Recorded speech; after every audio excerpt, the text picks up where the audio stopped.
नमस्कार, स्वागत आपका इंडिया की दहाड़ में। इस समय हम लोग थोड़े मिनी सेट कर रहे हैं। देखिए सामने वंदे मातरम के नारे लगाए जा रहे हैं और देश के हित में करेंगे काम कर लेंगे पूरा धाम। भारत माता की जय, भारत माता की जय, भारत माता की जय। देश के हित में करेंगे काम करेंगे पूरे धाम। देश के हित में करेंगे काम करेंगे पूरे धाम। भारत माता की जय। तो देख सकते हैं सामने भवन निर्माण श्रमिक संघ हरियाणा संबंधित भारतीय मजदूर संघ जो है अपना विरोध प्रदर्शन कर रहे हैं। आइए इन्हीं से बातचीत कर लेते हैं। आज ये जो विरोध प्रदर्शन किया जा रहा है क्यों किया जा रहा है भाई जी? आज ये जो जी भाई जी आज विरोध प्रदर्शन कर रहे हो, क्यों कर रहे हो विरोध प्रदर्शन? जैसा कि सभी को पता है, भवन निर्माण मजदूर का जो सरकार ने पोर्टल बनाया था लगभग 8-10 महीने से बंद है, जिसके कारण से हमारे जिले पूरे हरियाणा के मजदूर परेशान हैं।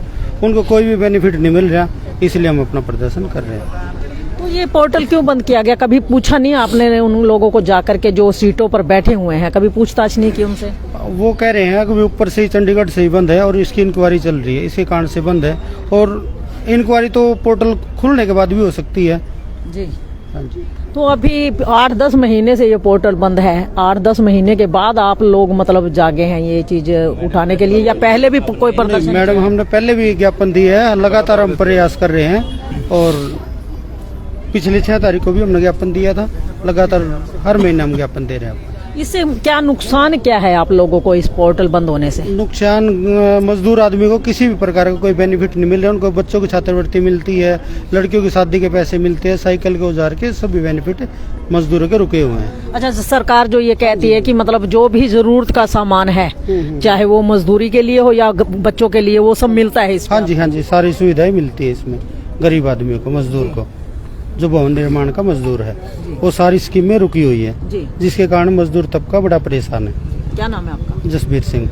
तो देखिए जसबीर सिंह जी हमारे साथ, और उनका कहना है कि भारतीय मजदूर संघ जो है उनके द्वारा पहले भी प्रदर्शन किया जाता रहा है, क्योंकि इनको जो पोर्टल के जरिए सुविधाएं दी जाती हैं, सरकार कहती है कि मजदूरों को समय समय पर उनके बच्चों की पढ़ाई लिखाई के लिए, उनके कहते हैं उज्जवल भविष्य के लिए जो है प्रयास सरकार द्वारा किए जा रहे हैं। और कहते हैं किसी मजदूर को आने जाने में कहीं दिक्कत होती है तो उसके लिए साइकिल का प्रबंध सरकार के द्वारा किया जाता है। बच्चे अगर सिलाई सीखते हैं तो उनके लिए सिलाई मशीन का प्रबंध सरकार द्वारा किया जाता था। पिछले कई महीनों से ये सुविधाएं जो हैं बिल्कुल बंद कर दी गई हैं। पोर्टल इनका नहीं चल पा रहा है और पोर्टल बंद होने की वजह से तमाम जो मजदूर हैं हरियाणा के, जो श्रमिक हैं, उनको काफी दिक्कतों का सामना करना पड़ रहा है। कुछ मजदूर ऐसे हैं जो अपने घरों से दूर मजदूरी करने के लिए जाते हैं, लेकिन उनके पास साधन ना होने की वजह से आधी मजदूरी उनकी किराए भाड़े में ही निकल जाती है। ये भी एक बड़ी समस्या है मजदूरों के लिए। तो आइए और भी भाई हमारे साथ है, उनसे भी बातचीत कर लेते हैं। भाई जी, आप क्या कुछ कहना चाहेंगे इसके अलावा, और क्या क्या समस्या है? इसमें पूरे हरियाणा के जो मजदूर है जी, भवन निर्माण के, सभी परेशान हैं। पिछले 8 महीने से तो पोर्टल बिल्कुल ही बंद है। तो जैसे इस स्कीम के तहत बच्चों को मजदूरी वाली कॉपी बोलते हैं इसको देसी भाषा में, जैसे बच्चों को स्कॉलरशिप दी जाती थी, तो पिछले साल की तो अभी आई नहीं, और इस जो 2025 था इसकी भी अप्लाई करने का समय सीमा मार्च 2026 तक थी, तो जनवरी लग चुकी है। पिछले नहीं लाभ मिले तो इसके तो लगे नहीं। जांच के नाम पे सरकार ने ये कर रखा है कि पोर्टल बंद कर दिया है। अगर जांच करनी है, चलो मान लिया इसमें कोई फ्रॉड भी होंगे, श्रमिक जो रजिस्टर्ड हो रहे हैं, तो उनकी जाँच करे, ना कि पोर्टल बंद करे। तो इसमें पोर्टल बंद करके आम जनता परेशान है, जो कि मजदूरी का कार्य करती है। ना तो उनकी लड़कियों के बच्चों के शादी के पैसे मिल रहे हैं, ना ही स्कॉलरशिप के मिल रहे हैं। किसी की डेथ हो जाए परिवार को, वो जो मृत्यु सहायता दी जाती है, ना वो मिल रही है। कुल मिला के मजदूर तबका बिल्कुल परेशान है जी। मतलब कुल मिला के अगर कहा जाए मजदूर तबके को जो एक सहायता सरकार की तरफ से दी जाती थी वो बिल्कुल बंद हो चुकी है। बिल्कुल बंद हो चुकी है जी। कुछ भी लाभ नहीं मिल पा रहा है जी।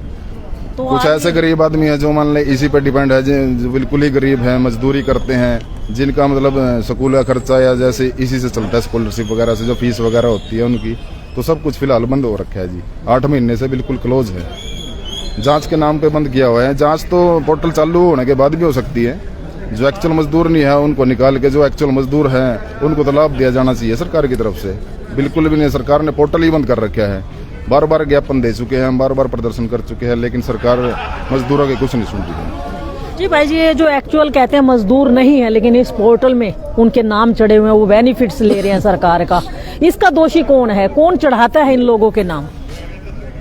इन लोगों के नाम जब सरकार ने अधिकारी नियुक्त किए हो तो अधिकारियों को जिम्मेदारी दी है, तो इसमें गरीब मजदूर की क्या वो है, गरीब मजदूर पीसा जा रहा है इसमें। जब अधिकारी नियुक्त कर रखे हैं, उन्होंने वेरीफाई करना, तो उन्होंने ही वेरीफाई कर रखे हैं, सरकार ने ही नियुक्त किए हैं, तो उनको मतलब दिखाने रहे कि भाई ये मजदूर नहीं है। तो मजदूर तो है वो एक्चुअल में, लेकिन तरीका इस तरीका बना दिया है कि जैसे अधिकारी को दी थी, उन्होंने वेरीफाई की है, उनको गलत साबित कर रहे हैं। जब अधिकारियों ने गलत साबित कर बना रखी है, वेरीफाई कर रखी है, तो अधिकारियों पे कार्रवाई होनी चाहिए। गरीब मजदूर के क्यों लाभ रोके जा रहे हैं जी?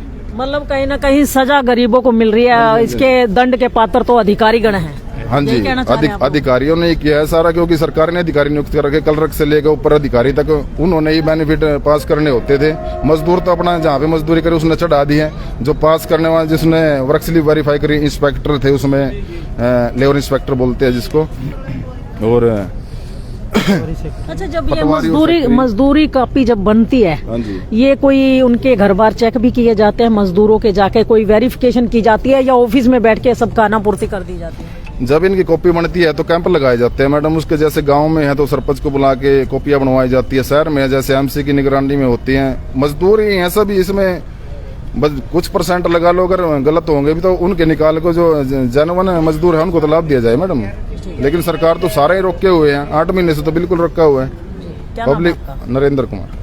तो देखिए, नरेंद्र कुमार इनका कहना है कि कुछ लोग इसमें अनऑथराइज तरीके से अपना वेरिफिकेशन करवा करके मजदूर वाली कॉपी बनवा लेते हैं, जिनके चलते सरकार ने पूरा पोर्टल बंद कर दिया है। और इनका कहना है कि पूरा पोर्टल बंद करने के बजाय ये जो पोर्टल चलता रहे, ताकि जो जेन्युइन मजदूर हैं या जेन्युइन जो परिवार है उनको उसका लाभ अवश्य मिलता रहे। और जो लोग इसमें अनऑथराइज तरीके से अपना रजिस्ट्रेशन करवा करके सरकारी लाभ ले रहे हैं, उनकी जांच साथ के साथ चलती रहनी चाहिए। और इसमें कहीं ना कहीं अधिकारियों का फॉल्ट होता है। कहते हैं कॉपी जब बनती है उसमें नीचे से लेकर ऊपर तक तमाम अधिकारियों के सिग्नेचर होते हैं, वेरिफिकेशन होती है। अगर वो अधिकारी अच्छे से वेरिफिकेशन करके उनका रजिस्ट्रेशन नहीं करते हैं और अनऑथराइज लोग जो इसके हकदार नहीं है उनका रजिस्ट्रेशन कर देते हैं, तो उसकी सजा अधिकारियों को मिलनी चाहिए, ना कि इन गरीब दिहाड़ीदार मजदूरों को। क्योंकि ये मजदूर तो दिन रात मजदूरी करते हैं, लेकिन उसके बावजूद अपने बच्चों का भरण पोषण अच्छे से नहीं कर पाते। ये और सरकार की ये जो छोटी छोटी मदद है या छोटी छोटी राशि जो है, इन लोगों के परिवार को अच्छे से गुजर बसर करने का एक सहारा देती है। अगर वही बंद हो जाएगी तो ये लोग कैसे अपने बच्चों का भरण पोषण कर पाएंगे? और जिस घर में जवान बेटी है, शादी लायक बेटी है, कैसे उसकी शादी कर पाएंगे? क्योंकि पोर्टल बंद है। अगर पोर्टल पर रजिस्ट्रेशन नहीं होगा तो बेटी की शादी के लिए जो सरकार के द्वारा एक राशि दी जाती है, कन्या विवाह योजना, वो भी नहीं मिल पाएगी। और अन्य जो साधन उपलब्ध करवाने के लिए जो राशि श्रमिकों को दी जाती है, कहीं ना कहीं उसमें भी रुकावट आती है, जो इन गरीब दिहाड़ीदार मजदूरों के लिए एक बड़ी विपदा का कारण बन जाती है। और ये लोग जो हैं, समय रहते इनको जो तमाम सुविधाएं ना मिलने की वजह से कहीं ना कहीं ये लोग परेशान होते हैं। और आज परेशान होकर के कड़कड़ाती ठंड के अंदर भी ये लोग देखिए यहाँ पर प्रदर्शन करने को मजबूर है। और आज ये लोग हाथ में शायद ज्ञापन भी लिए हुए। आज ज्ञापन किसको सौंपने वाले हैं आप लोग? डीसी साहब को जी, डीसी साहब को ज्ञापन तमाम मांगे ही लिखी हुई हैं। सभी मांगे लिखी हुई हैं, जो 8 महीने से लगातार हम आज ये तीसरी बार ज्ञापन दे रहे हैं जी। मैडम जी, आपने पहले भी हमारा इंटरव्यू लिया था, 2 महीने पहले भी आप आए थे इंटरव्यू लेने, उस टाइम भी यही हमारी मांगे थी। लेकिन सरकार ने बार बार हमारे को आश्वासन देते हैं इन लोगों को, और धरातल पर कुछ नहीं किया जाता। नहीं, सरकार तो कहती है सबका साथ सबका विकास, आप कहते हो धरातल पर कुछ नहीं है। धरातल पर अगर जो ये हो मैडम, अगर सबका विकास हो तो 8 महीने से ये लोग प्रदर्शन कर रहे हैं, तो ये प्रदर्शन क्यों करना पड़ा? इतनी कड़ाके की ठंड में बाहर निकलने का मन नहीं करता, लेकिन सर्दी में मतलब यहाँ आके खड़े हैं, सिर्फ अपनी मांगों के लिए तो खड़े हैं जी। और लोगों की मांग के लिए, जो गरीब आदमी हैं, जिनके मतलब बच्चों की शादी होनी है, उनको पैसा नहीं मिलेगा तो टाइम पे वो कैसे शादी करेंगे बच्चों की? और जो स्कॉलरशिप है, बच्चों की स्कॉलरशिप मिलती है, वो टाइम पे नहीं मिलेगी तो आगे पढ़ाई कैसे करेंगे मैडम? समस्याएं तो बहुत हैं, लेकिन धरातल पर कोई इसके ऊपर कोई विचार नहीं कर रही सरकार। ऊपर से नायब सैनी जी ने भी पीछे वो बोला था कि भाई हम मतलब ये तो जल्दी आपका पोर्टल खुलवा दिया जाएगा, लेकिन आज तक ऐसा कुछ नहीं हुआ। अच्छा, अगर आज भी आपकी समस्या का समाधान नहीं हो पाता है तो आगे की कार्रवाई क्या रहने वाली? आगे की कार्रवाई मैडम सारे इकट्ठे हो गए। आज हमने पूरे प्रदेश में, पूरे हरियाणा प्रदेश में ज्ञापन दिया है और अगले 15 दिन के अंदर बैठक करके और बड़ी रणनीति तैयार की जाएगी। जी, क्या नाम है आपका? मेरा भारतीय मजदूर संघ का जिला मंत्री सुरेंद्र काद्यान है। तो देखिए सुरेंद्र काद्यान जी, और इनका कहना है कि सरकार जो कहती है सबका साथ सबका विकास, लेकिन धरातल पर अगर काम देखा जाए तो पिछले 8 महीने से भवन निर्माण श्रमिक संघ का जो पोर्टल है वो बिल्कुल बंद है। गरीब मजदूर जो हैं, जिनकी बेटियां शादी लायक हैं, उनको समय पर राशि न मिलने की वजह से उनकी शादी ब्याह रुक गए, और जिन बच्चों की स्कॉलरशिप रुकी हुई है, अगर उनको समय रहते स्कॉलरशिप नहीं मिलता है तो आगे की पढ़ाई जो है वो बाधित हो जाती है। इस तरह की तमाम समस्याएं जो है इन मजदूरों को आ रही हैं। उसी के चलते अब ये पिछले 8 महीने से तीसरी बार यहाँ पर ज्ञापन देने के लिए आए हैं। बार बार ज्ञापन देने के बाद भी अगर सरकार नहीं चेतती है तो इनका कहना है कि आने वाले समय में तमाम हरियाणा के मजदूरों को एकत्रित कर बैठक कर बड़ा निर्णय लिया जाएगा और बड़ी तादाद में बड़ा प्रदर्शन कर सरकार को चेताने का काम किया जाएगा। तो ये लाइव तस्वीरें इंडिया की दहाड़ के माध्यम से आपको मिनी सेक्रेटरी की दिखाई जा रही हैं, जहां पर आज भवन निर्माण श्रमिक संघ हरियाणा भारतीय मजदूर संघ के लोग यहां पर एकत्रित हुए हैं। तो इस खबर को ज्यादा से ज्यादा शेयर अवश्य कीजिए, लाइक भी कीजिए, चैनल को फॉलो करना न भूले। इंडिया की दहाड़ के लिए रमा देवी, जय हिंद, जय भारत। बीएमएस की क्या पहचान? बीएमएस की क्या पहचान? वंदे मातरम, वंदे मातरम।